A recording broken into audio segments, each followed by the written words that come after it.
में कल रात को जो गतिरोध हुआ, उस गतिरोध का प्रमुख कारण था कि सामाजिक न्याय मंत्री ने जिस प्रकार की भाषा का प्रयोग किया और गलत रूप से हमारे नेताओं के लिए टुकड़े टुकड़े गैंग का सदस्य बताने का काम किया।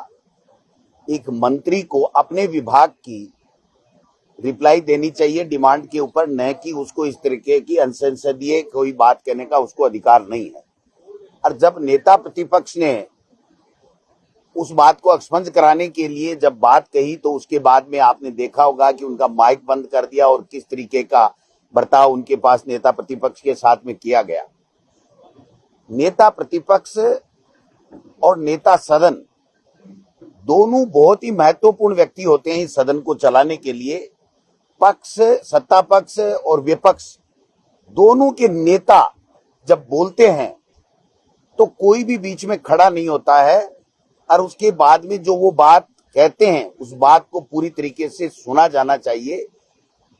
आज जब सुबह हमने हमारी बात उस गतिरोध जो कल पैदा हो गया था उसके लिए जब नेता प्रतिपक्ष ने कहना चाहा, तो केवल एक शब्द बोले थे, इतने में ही माननीय अध्यक्ष महोदय ने यह कह दिया कि मैं प्रश्नकाल के बाद में आपको बोलने का मौका दूंगा।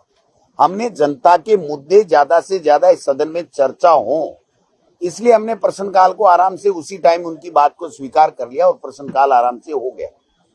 उसके बाद में सदन के नेता ने जिस प्रकार शालीनता के साथ में अपनी बात कही कि यह गतिरोध क्यों हुआ, और उन्होंने यहां तक कह दिया कि अगर माननीय अध्यक्ष महोदय को मेरी किसी बात से अन्यथा लगा हो, कोई भी बात ऐसी हो गई, तो मैं माफी चाहता हूं। इसके बाद में इससे बड़ी बात कोई हो नहीं सकती है। इनके तो मंत्री को 15 दिन लग गए एक गलत बात को भी माफी मांगने में। और उसके बाद में जिस प्रकार से माननीय अध्यक्ष महोदय स्वयं प्रवोक कर रहे हैं कि आप लाइए मेरे खिलाफ, मैं देखूंगा क्या अविश्वास प्रस्ताव होता है। सदन की एक गरिमा होती है, सदन का जो अध्यक्ष होता है विधानसभा का, उसके लिए प्रतिपक्ष उतना ही सम्मानीय, और सरकार से जवाब दिलाने के लिए प्रतिपक्ष के हर सवाल का जवाब दिलाने का दायित्व उनका होता है।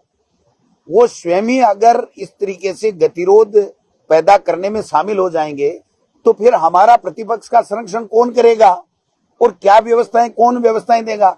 आप देखिए, कल तक की प्रोसीडिंग जारी नहीं हुई, उनको पता नहीं है क्या कि गलत इसमें शब्द अंकित किए गए हैं, मंत्री के द्वारा जानबूझ करके प्रवोक करने के लिए गलत शब्दों का इस्तेमाल किया गया। उसको अब तक एक्सपोज नहीं। आप 1 घंटे बाद में आ जाना, मैं देख लूंगा। कल भी यही कहा था कि मैं देख लूंगा, और उसके बावजूद भी नेता प्रतिपक्ष ने ये कह दिया कि ठीक है, कोई बात नहीं, जो आप व्यवस्था दे रहे हैं हम माफी भी मांगते हैं और हम इस सदन को चलाना चाहते हैं। उसके बाद में खड़े होकर के ये कहना कि मैं देख लूंगा, ले आइए, तो ये तो नियम परंपराओं की बात है। धमका किसको रहे हैं? ये तो लाने का हमारा अधिकार है। अगर हमें आवश्यकता हुई तो हम लाएंगे, उसके ऊपर बहस भी करेंगे, उसके ऊपर मतदान भी हो जाएगा। लेकिन मेरा ऐसा मानना है कि सदन प्रदेश के लोगों के लिए बहुत महत्वपूर्ण है, और इसके अंदर प्रदेश के लोगों की समस्याओं का समाधान और सरकार क्या उनके लिए करने जा रही है, क्या कमियां उनके योजनाओं में कमियां खामियां, उसके लिए हम लोग विपक्ष की तरफ से चर्चा करें। इसके लिए सदन होता है, व्यक्तिगत कुंठा के लिए नहीं होता है। इसलिए मेरा ऐसा मानना है कि माननीय अध्यक्ष महोदय ने जिस प्रकार की अंतिम में भाषा का प्रयोग किया, वो प्रवोक करने के लिए किया, और वो उनके लिए, उनकी चेयर के लिए, उनके आसन के लिए शोभा नहीं देता है। इसलिए हम लोग चर्चा कर रहे हैं।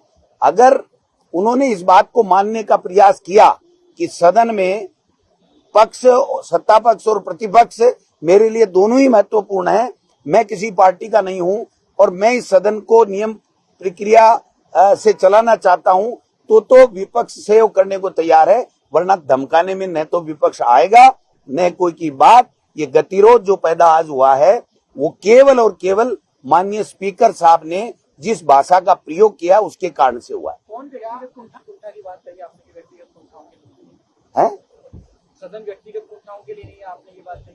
कौन व्यक्तिगत कुंठा है? तो आप बताइए ना, किस तरीके से जोगाराम जी संसदीय कार्य मंत्री का क्या बयान था कि साहब आप बार बार खड़े होगे तो हम मान सम्मान नहीं करेंगे। उनके कहने से होता है क्या मान सम्मान?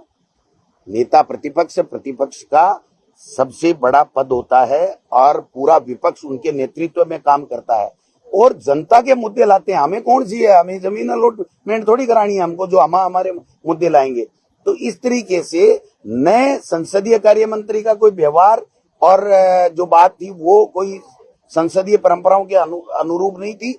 और नए माननीय स्पीकर महोदय लास्ट में जो वर्ड उन्होंने बोले वो संसदीय परंपराओं के विपरीत हैं और वो सदन को प्रवोक करके बाधित करने वाले हैं, न कि सदन को सबको साथ लेकर के चलने वाले। देखिए कमरे में कश्मीर की पहले भी आप लगातार इसी तरह की बात कर रहे हैं, सदन में गतिरोध नहीं होना चाहिए। देखिए निश्चित रूप से आप देखिए कितनी बड़ी बात है कि नेता प्रतिपक्ष ने ये कहा कि आपको मेरी किसी बात से भावना आहत हुई हो आपकी तो मैं माफी चाहता हूं। इससे बड़ी बात तो सदन चलाने के लिए कोई नेता कर ही नहीं सकता। और उसके बावजूद आप अगर प्रवोक करो कि नहीं नहीं कर लीजिए, तुमको जो करना कर लीजिए, ये नियम प्रक्रिया और संसदीय परंपराओं के अनुरूप नहीं है।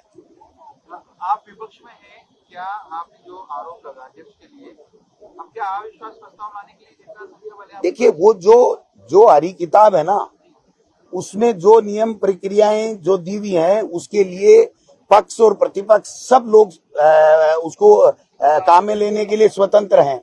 आप बताइए इस सदन में उसी हरी किताब नियम प्रक्रियाओं से कईयों को सदन के बाहर भी निकाला हुआ है और अविश्वास भी आए हुए हैं। कोई ऐसी बात नहीं है कि कोई नई चीज नहीं है। तो जो जैसी परिस्थितियां बनेगी और जिस तरीके का वातावरण सत्ता पक्ष चाहेगा और जो माननीय स्पीकर साहब का जो व्यवहार विपक्ष के प्रति रहेगा उसके ऊपर आगे हम इस बात को तय करेंगे। वो तो अभी तो कोई ऐसी बात नहीं है। अभी आपको बुलाया तो है बातचीत के लिए, अनाउंस किया था। नहीं बुलाएंगे तो जाएंगे, कोई हमारी कोई सीम की लड़ाई नहीं है, हमारी कोई व्यक्तिगत लड़ाई नहीं है।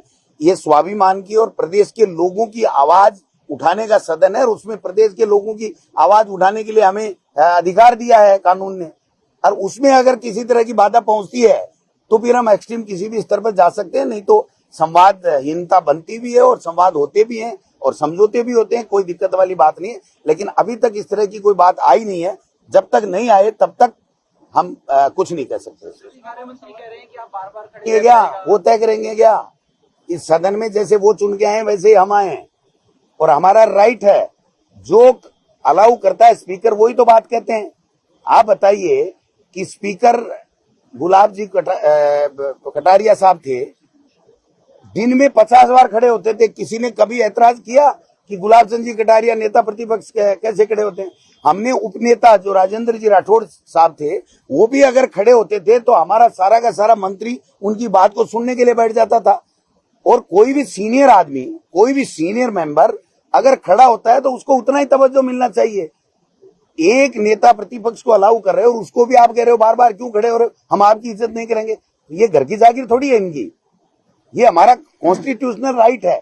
इसीलिए तो हम कहते हैं कि ये संविधान को मानने वाले लोग नहीं है, हम संविधान को मानने वाले हैं। तभी हमारे नेता प्रतिपक्ष ने कहा कि अगर चेयर, मेरे शब्दों से, चेयर का कोई भी ऐसी दिल पे ठेस पहुंची है तो मैं माफी चाहता हूं। तो उन्होंने फिर प्रवोक क्यों किया कि लाइए आप, मैं देखता हूं। गलत है ना ये बात। वो खुद चाहते हैं, सत्ता पक्ष ये चाहता है कि हाउस चले नहीं, क्योंकि इनके मंत्री जवाब किसी भी मुद्दे पे दे नहीं पा रहे हैं। आप समझ सकते हैं। एक बात बताइए, रोहित बोरा जी ने कहा कि ये कब की नीति बनी हुई है?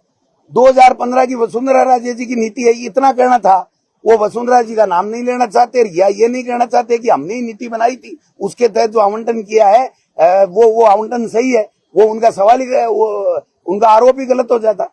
तो इतनी सी बात थी कि 2015 में ये नीति बनी है, तो 2015 में वसुंधरा जी थी, उन्होंने नीति बनाई, इन्होंने भी खूब आवंटन किए, हमारी सरकार ने भी किए होंगे। अगर गलत हैं तो आप जांच करा लो, उसको निरस्त कर दो। लेकिन ये कहना कि वहां पर राजा खेड़ा में इतना गबन हो गया, एफआईआर लॉन्च हो गई, फाइल नहीं मिल रही, क्या तुक क्या है इस बात का? इसका मतलब मंत्री मुद्दे की बात नहीं करके केवल हाउस को डिस्टर्ब करना चाहते हैं क्योंकि उनकी विषय की तैयारी उनके पास में नहीं। तो दोस्तों, खास मुद्दे की बात और उन लोगों के काम की बात जो बनना चाहते हैं सोशल मीडिया यानी यूट्यूब और इंस्टाग्राम पर एक बड़ा इन्फ्लुएंसर और महीने के हजारों लाखों कमाना चाहते हैं, तो आपके लिए बेबाक राजस्थान एसके क्रिएटर्स के साथ में लेकर वो चीज आए हैं, यानी कि मास्टर क्लास कोर्स लेकर आए हैं जो आपको बनाएगा इंस्टाग्राम और यूट्यूब का बादशाह।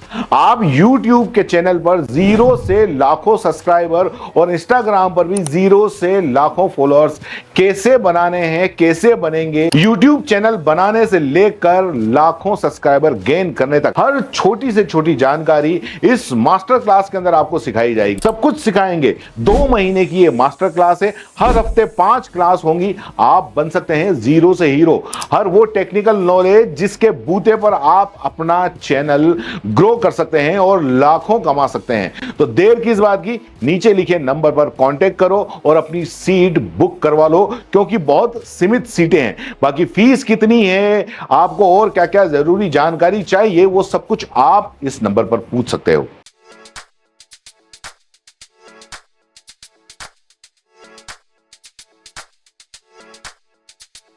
R&T ग्रुप ऑफ कॉलेजेस, यहां आपको मिलता है world class infrastructure in India, well equipped science laboratories, agriculture की यूनिक सीड लैब भी, digital library, computer lab with AI technology, digital board सभी छात्रों के लिए, ऑनलाइन स्टूडेंट्स के लिए पॉडकास्ट रूम भी अवेलेबल है। चित्तौड़गढ़ जिले और MLSU उदयपुर का एकमात्र एक्रीडेटेड कॉलेज। कोर्सेज हैं जिनमें BCA, BCom, BSc, bio, maths, agriculture, BA, B.Ed, BA, B.Ed, BSc, B.Ed, BSTC, MA, MSc, MCom। बड़े और खुले ग्राउंड स्पोर्ट्स के लिए, जहां होती है sports activities, training, personality development, student development activities, seminar और कॉन्फ्रेंस फैसिलिटी भी, NCC एक्टिविटीज, ताकि NCC कैडेट के रूप में आप भविष्य संवार सके, देश की सेवा कर सके।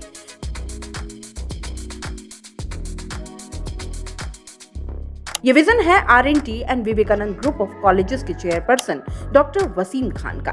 तो आज ही ज्वाइन करें R&T and Vivekananda group of colleges.